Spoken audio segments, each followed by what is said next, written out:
வாழ்க வளமுடன். பேராசி ஆனந்தி அன்பழகன், திருவண்ணாமலை. இன்னைக்கு சிந்தனையாக நாளொரு நற்சிந்தனையிலிருந்து, வாழ்க்கை மலர்லேருந்து விழிப்பு நிலையின் மேன்மை அப்படின்ற தலைப்பில் சுவாமிஜி என்ன சொல்றாருன்னு சிந்திப்போம். எல்லாம் வல்ல மெய்ப்பொருள் தான் எழுச்சி பெற்று உலகமாக உயிர்களாக பரிணாமத்திற்கு இல்லைங்களா? அப்படி காட்சியாக அந்த பிரம்மத்தின் தன்மையை அறிவாக வெளிப்படுகிறது. அந்த சுத்த வெளிதான் மெய்ப்பொருள் தான் அணுவாக இயக்கம் பெற்று உலகமாக உயிர்களாக உயிரின் அலையான அறிவாக மாறும் தன்மையாக வருகிறது. அப்ப அந்த பிரம்மமே தான் வேற தன்மையாக வெளிப்படுவதற்கு சந்தர்ப்பம் கிடையாது. ஏன்னா அங்கிருந்து வந்தது தான் இதுவரை தொடராக வந்து கொண்டிருக்கிறது. அப்ப பிரம்மம் வேற அறிவு வேறையா அப்படின்னா, இப்போ விழிப்பு நிலை மேன்மைக்கு இது என்ன காரணம் என்னதுக்கு அடிப்படையாக தான் இப்போ நம்ம சிந்தனை பண்ணிட்டு இருக்கோம். அப்போ பிரம்ம வேறு அறிவு வேறையா அப்படின்னா ரெண்டும் வேற வேற இல்லை. ஆனால் அதுலேருந்து தான் இது வந்தது, இரண்டும் ஒன்று தான். ஆனால் அந்த அறிவை அறியும் ஆன்மீக வாழ்க்கைக்கு ஈடுபட்டு இருக்கும் நாம் எப்படி இருக்கணுங்க? எங்கே இருக்கிறோம், எப்படி இருக்கிறோம், என்ன செய்து கொண்டிருக்கிறோம்னு எப்பயுமே அறிவு விழிப்பு நிலையில் இயங்கி கொண்டு இருக்கும். இதுதான் சுவாமிஜி என்ன சொல்றாரு, விழிப்பு நிலையின் மேன்மைன்றார். அறிவு என்பது ஒன்று தான், எல்லாத்துக்குள்ளேயும் இருக்கிறது, இயக்கமாக பெறுவது. அப்படி இயக்கம் பெறக்கூடிய அந்த அறிவை உணர்ந்து நாம் அதுவாக மாறுகிறோம் பாருங்க. அந்த பிரம்மமே தான் நமக்குள்ள அறிவாக இயங்குதுன்றதை நம்ம உணர்ந்துட்டோம் அப்படின்னா அதுதான் பார்த்தீங்கன்னா விழிப்பு நிலையில அறிவு வருது.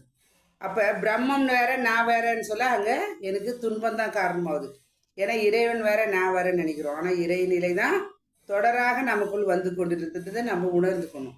அப்போ அந்த விழிப்பு நிலையில தான் நம்ம உணர்ந்து கொள்வது தான் மெய் ஞானம் அப்படின்னு சொல்கிறாங்க.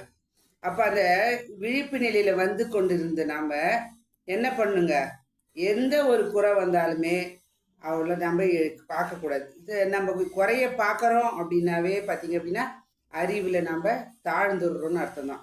அப்போ நாம் என்ன பண்ணுறது, ஒருத்தருக்கு அறிவில் குறையா இருக்கிறாங்க அப்படின்னா அது அவங்களோட கேரக்டர். இப்போ சின்ன குழந்தை ஏதாவது பண்ணுது அப்படின்னா நம்ம என்ன பண்ணுவோம், வாழ்கம் வாழ்த்தோம் இல்லைங்களா?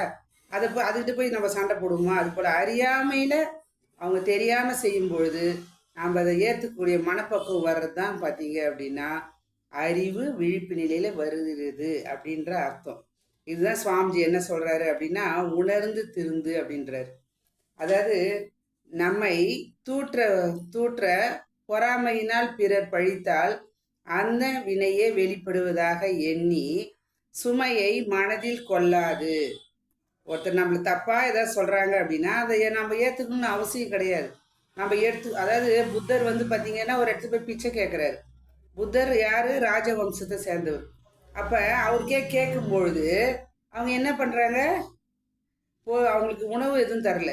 ஆனா தப்பான வார்த்தைகள்லாம் சொல்லும் பொழுது இவர் அமைதியா தான் இருக்காரு. ஆனா பக்கத்துல இருந்த அவரோட சீடர் ஆனந்த் என்ன பண்றாருங்க, ஏன் உங்களை இப்படி சொல்றாரு, கஷ்டமா இருக்குது எனக்கு மனசுக்கு அப்படின்றதுக்கு அவர் சொல்றாரு, புத்தர் ஏதாவது போட்டிருந்தா அது எனக்கு சொந்தம், அப்புறம் போடலைன்னு சொல்ல அது யாருக்கு சொந்தம், கொடுத்தவங்க எடுத்தவங்களுக்கே தான் அப்படின்னு. இது எதுக்கு சொல்ல வருது அப்படின்னா, நாம் ஒருத்தர் குறையா நம்ம சொல்கிறாங்க அப்படின்னா நம்ம எடுத்துக்கிட்டோம் அப்படின்னா அது நம்ம தான் ஆயிடுது. நம்ம பரவாயில்ல, அவங்க எதோ தெரியாமல் செஞ்சுட்டாங்கன்னு பாருங்க, நாம் அந்த சுமையை சுமக்க வேண்டிய அவசியம் கிடையாது. அதுதான் சொல்கிறார் சுவாமிஜி, சுமையை மனதில் கொள்ளாது அமைதி கொள்வோம், சொற்சூடு அளிப்பவர்க்கு வாழ்த்து சொல்வோம், இமை கண்ணை காப்பது போல் இறை எவருக்கும் எத்துன்பங்களும் காவலாக அமைந்து நியதி எப்பொழுதும் மறக்கக்கூடாது, கூடா அச்சமில்லை அருட்சுடர் நாம் அப்படின்றார். நீங்கள் அதையே நினச்சி கஷ்டப்படாதீங்க, நம்மளாம் அருட்சுடராக இருக்கிறோம் அப்படின்றார். அதான் அறியாமை, அலட்சியம், உணர்ச்சி வயம் இல்லைங்களா? அதாவது இந்த மூன்றும் தான் மனதின் நிலையிலிருந்து மீள முடியாமல் மனிதன் என்ன பண்ணுறாங்க, அவதிப்படுகிறான். அப்போ சுவாமிஜி சொல்கிறார், உண்மையில் எதிரி உனக்கு உண்டெனில் நம் மனதிலும் ஒழுங்கற்ற எண்ணமே அப்படின்றார். அப்போ நம்ம உள்ளத்தில் எழும் ஒழுங்கற்ற எண்ணத்தை நம்ம சரிப்படுத்திட்டோம்னாவே நாம் ஒரு சிலையாக நிலையாக இருக்க ஆரம்பிக்கிறோம். ஆறாவது அறிவின் கூர்மையை நாம் தான் நமது சிந்தனை. அப்போ அந்த சிந்தனையை அறியாமையை அகற்றி அறிவை ஒழுங்கை முழுமையாக்குவது தான் வல்லது. காரணம் அறியாமல் காரியம் செய்பவன் பக்தன். காரணம் என்னன்னு தெரியல, ஆனா என்ன பண்றாங்க, காரியம் செய்யறான். ஒருத்த சொன்னாங்க, நான் செய்யறேன், அவன் பக்தன். ஏன்னா அவன் முன்னோர்களோட அனுபவத்தை பற்றி. காரணம் என்னவென காண முயற்சிப்பவன் யோகி அப்படின்றான்.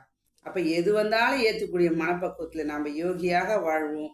ஏன் அப்படின்னா நாம் பார்த்தீங்க அப்படின்னா வாழ்க்கையில விழிப்பு நிலையில இருந்தோம் அப்படின்னா, விழிப்பு நிலைன்றாவே அது டார்ச் லைட் மாதிரி தான். நம்ம எப்படி ஒரு வெளிச்சத்துல டார்ச் எடுத்தோம் அப்படின்னா அந்த வெளிச்சத்துல சிறப்பாக வாழ்வோம் பாருங்க. அது போல நம்ம என்ன பண்ணுங்க, அறிவுன்ற விழிப்பு நிலை டார்ச் லைட்டை யூஸ் பண்ணிப்போம். வாழ்க்கையில் எல்லா வகையிலும் உயர்வடைவோம் என்று சொல்லி இந்த அற்புதமான வாய்ப்பை அளித்த இறைநிலைக்கும் குருவலுக்கும் இதுகாலம் செய்யும் எடுத்த அனைத்து நல்ல அன்பு உள்ளவர்களுக்கும் நன்றி. மீண்டும் சந்திப்போம், சிந்திப்போம். வாழ்க வளமுடன்.